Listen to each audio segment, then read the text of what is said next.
What up guys, it's Musical Elias here today and I'm back with another video. Now today's video we're going to react to Citizen Soldier song called Say Goodbye from the album Relentless. Now we're pretty close to finishing this album. I only have a few more songs left and then I can make my album review. Now this album has been quite interesting because I've really liked a lot of the songs on this album, though I do like the message, though I did feel like it kind of ran its course a little bit, but the last song was quite interesting. I don't know what to say about it. I definitely enjoyed it, but I don't know how to fully feel about it, and I didn't really truly understand the meaning, like what was he addicted to, what was his disease. Maybe I was just missing the point and have to listen to it a couple more times to understand it, but it was quite an interesting song and I like the departure that it had from the album as a whole, and I just think the songs on this album have been very, very good and entertaining, especially at this point.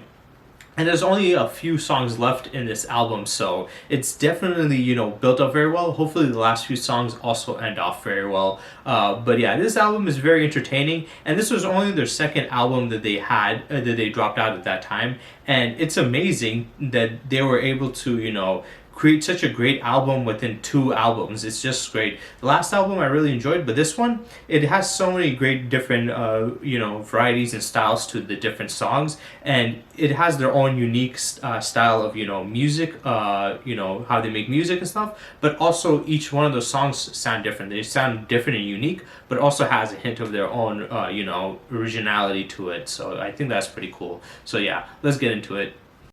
I left a letter here for you. I hope it helps you say the hell you put me through. Don't say you're sorry one more time. This time we crossed the line. Now it's too late. This can't be safe. No more second chances. We have nothing left to say. Lay me down with all these memories. Let them burn and watch me fade. This victim I'm becoming, I can't even recognize. So say goodbye. Say goodbye.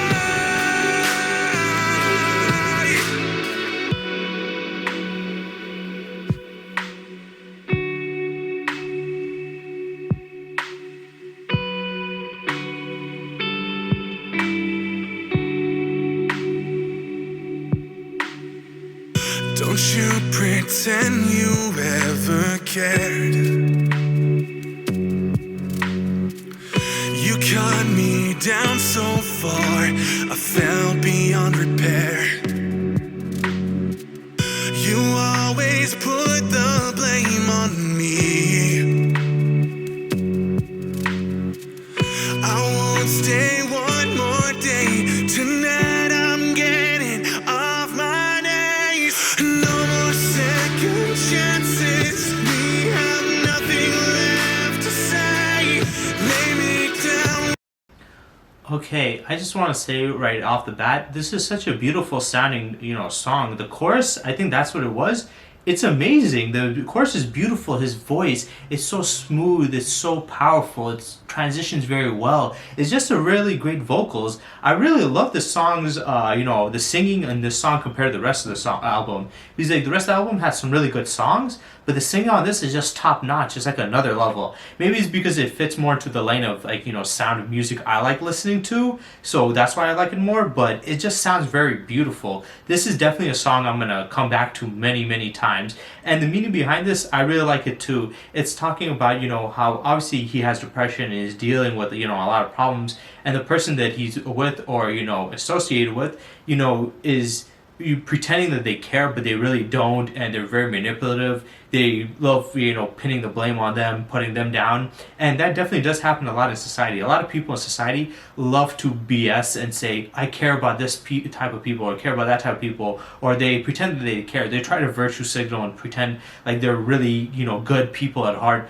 But whenever you really, tell them your problems and, try to, connect with them, they, one, ignore it, or two, just, you know, don't understand it at all, and then they, you know, make you feel bad about it, like, oh, you're just having a pity party, or oh, you're just thinking your life is the worst and stuff like that. It's like, no, it's like, this is just my problems that I'm going through, and I thought you said you wanted to, you know, hear it and to connect, but once when I talk to you, you're not listening. You're hearing what I'm saying, but you're not listening to it at all, and you just don't understand. And a lot of times people do that, and definitely in modern day society, where you see people try to act like they're the sympathetic, you know, very empathetic, caring people, and then when you do reveal your problems and you have a lot, then they can't handle it, and then they're like, oh no, this is not what I wanted. Like, what the fuck do you think it was? Like, if somebody's going through a problem, it's not something that's comfortable, it's not something that's easy, it's always going to be something that's hard to handle and like deal with. It's something that it's you know, not easy to look at. And there are also people fantasize and romanticize nowadays,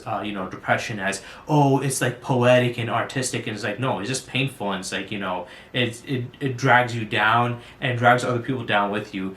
And you really need somebody who truly is understanding and strong enough to understand that you're going through problems, and I'm here for you. Not somebody that just looks down upon you and blames you, or says, hey, just get over it and stuff like that. That's always the worst message to give out when somebody, you know, is depressed. So I think this is just a story about somebody that pretended to care, and once when he did reveal his, like, you know, true feelings and stuff like that, the person didn't show any level of sympathy and understanding to their situation, and they would just blame them, saying, oh, it's your fault because of this and that. And I always hate that mindset, blaming somebody who has depression. It's like, sometimes they can't you know, control it. Yes, there's some ways to help out, but not always can you fix the problem. Sometimes it's just something that can never be truly fixed, but just managed. And I do love how he's sending out this message. There's definitely people who do care about people who are suffering, and the people that do care are not going out of their way to yell out to, like, you know, the internet or the top of the lungs says, I'm such a great person, I listen to everybody, I love people. It's like, no, a real good person doesn't need to say that. They just do it. I see too many, like, men and women on, like, TikTok and all this other shit talking about how much they care about people and this and that, and then when you get down to it and they have something that, you know, tells them about the situation they're going through, they don't care, and they're just trying to publicize it and stuff. So I do like that message in this song, and I love that he added more. Like I said, there's so many nuances to, you know, mental health and depression and avenues that you can go into, and I felt like he went into one lane in Pocket that was very important, but he just kind of got stuck in there, and it's good to venture off to all the other aspects of it, because there's many problems to touch upon, and this is definitely one of them. With all these memories, let them burn and watch me fade. This victim I'm becoming, I can't even recognize. So say goodbye, say goodbye. You pull me under, you push me further from myself than I have ever been. Tell me, was it worth it, making me feel worthless, to know I'm never coming back again?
So that was Say Goodbye by Citizen Soldier from their album Relentless. I think this is my favorite song out of this entire album, and that's saying a lot, because this album has had some absolute amazing songs, and this is definitely a song I'm going to be putting on my playlist once when I'm done recording and stuff. It's just so beautiful. I love the singing. The guitar solo at that one part was so beautiful. I was closing my eyes and I was just envisioning it. You know, a song is really good when you can just like, you know, just close your eyes and get like carried away by, you know, the instrumentals and like just get soothed around by it. Like, it was just so beautiful. I also really love the message in this one, and I love the story that he was talking about. And this is something a lot of people deal with. There's a lot of times I've seen in real life where people talk about, you know, somebody in their life that they open up to about their problems, and that person didn't listen to them or made fun of them or, you know, blamed it on them. And if you're dealing with anybody like that, just leave them. It doesn't matter whether you're a friend, family member, or your partner or your spouse or whatever. If anybody treats you like that because you have problems and you're trying to let it out to them to you know, hear, and they're not, you know, willing to listen or empathize with you, then don't fucking deal with them. That's how I truly feel. And like he said he's leaving, and that's always a great thing to do. Don't stick around people that are gonna diminish your problems or your pain, and you either make a mockery out of it or belittle it. Never take that. That's the level of disrespect nobody should ever have to handle. Sorry for that. There's a goddamn plane flying by, but leave those people. They're just going to make your life worse. You're already going through enough problems. You don't need to deal with other people making your life worse. Also, I do want to let this out. There's also a lot of people out there that I know that always talk about, I want you to open up, I want to know more about your feelings and stuff. And when that person does, they don't handle the situation correctly. They either mock them, they belittle them, or they just ignore it. And it's like, why would you ask for it if you're gonna do that? And I don't want to be, you know, talking about like, you know, genders or being sexist or attacking any gender, but this is definitely a lot with women. I hear this a lot with women telling men to be open up to them, and this doesn't happen with every woman, but there's definitely a lot of women that want a guy to open up to them, not because they truly care, but because they want to act like, oh, look at how great I am. They open up to me and I'm so special. And it's like, no, it's not about you. It's about them. If they want to open up to you, it's fine. If they don't, then that's also fine. That's their choice. But if they do and you ask for it, then you better be able to handle, you know, what they're letting out and be sympathetic enough. Because I've definitely seen a lot of women ask men to, you know, show their emotions, and when they do, they belittle them or they get disgusted by it. And it's like, well, if you're getting disgusted by it or treat them that way, then that just shows you're a piece of shit. And what is even worse is, it's one thing if you couldn't handle that and didn't want to hear it, then that's fine. But if you're actively asking somebody to open up to you and they do, and then this is how you act, you deserve to get punched in the mouth. I'm just being honest. Like, if you are going to be, you know, begging somebody to be emotionally vulnerable to you, which is a really hard thing for a lot of people to do, and if they are, then you better handle the situation properly. Because if you're gonna act like an asshole, then don't ever fucking ask again. And I feel like those people, if they ever do that to you, if they ever ask you to open up and you do, and they use that against you or belittle you for it, call their asses out. Put their ass on blast. Put them on social media, say, hey, this person's a piece of shit. This is what they did to me because of, you know, I opened up to them. Never open up to this person. Don't associate with them. They're a piece of shit. Like I said, if they were not comfortable with it from the beginning and didn't want to hear it, then maybe it's like, go to somebody else that will listen, like a friend or, you know, a therapist. But if they ask for it and then they can't handle it or they act that way, they deserve to be shitted on and belittled by society. Because if you're gonna bully somebody for that when you ask for it, then you do not deserve any sympathy, respect, or remorse from anybody out there. Don't expect it from me. If any of you guys have dealt with somebody that did that to you, just know I also hate them, and I would, if I was you, I would never ever talk to them again and just put them on blast. So yeah, I hope you guys enjoyed, and stay tuned for next time.